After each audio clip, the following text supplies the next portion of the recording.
উল্লেখযোগ্য ঘটনার সংক্ষিপ্ত বিবরণ এবং এই দিনে জন্মগ্রহণকারী অথবা মৃত্যুবরণকারী বিখ্যাত ব্যক্তিদের নাম পরিচিতি শুনুন এই দিনে।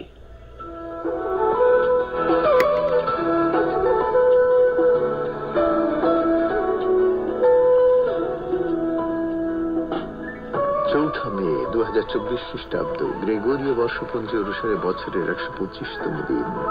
প্রথমে উল্লেখযোগ্য ঘটনা বলি।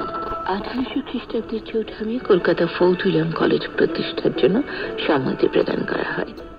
1979 খ্রিস্টাব্দের 4 মে মার্গারেট থ্যাচার ব্রিটেনের প্রথম মহিলা প্রধানমন্ত্রী নির্বাচিত হন।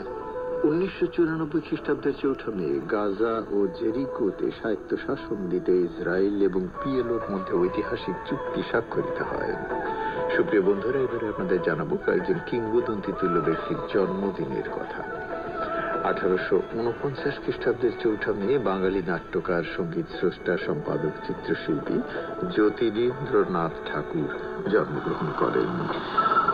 1918 খ্রিস্টাব্দের 4 মে জাপানি সৈনিক, রাজনীতিক ও 64তম প্রধানমন্ত্রী কাকুয়ে তানাকা জন্মগ্রহণ করেন।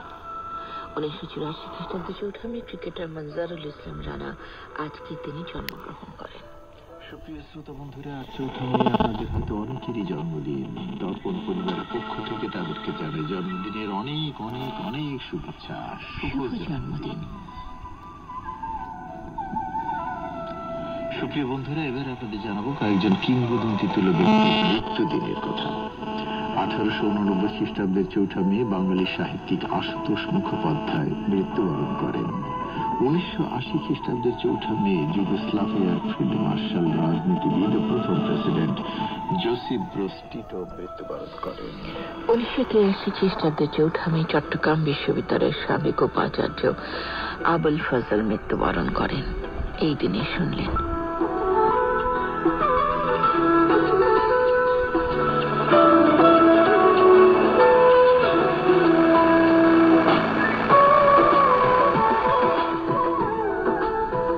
আপনারা শুনছেন ম্যাগাজিন অনুষ্ঠান দর্পণ, প্রচারিত হচ্ছে বাংলাদেশ বেতার ঢাকা কেন্দ্র থেকে।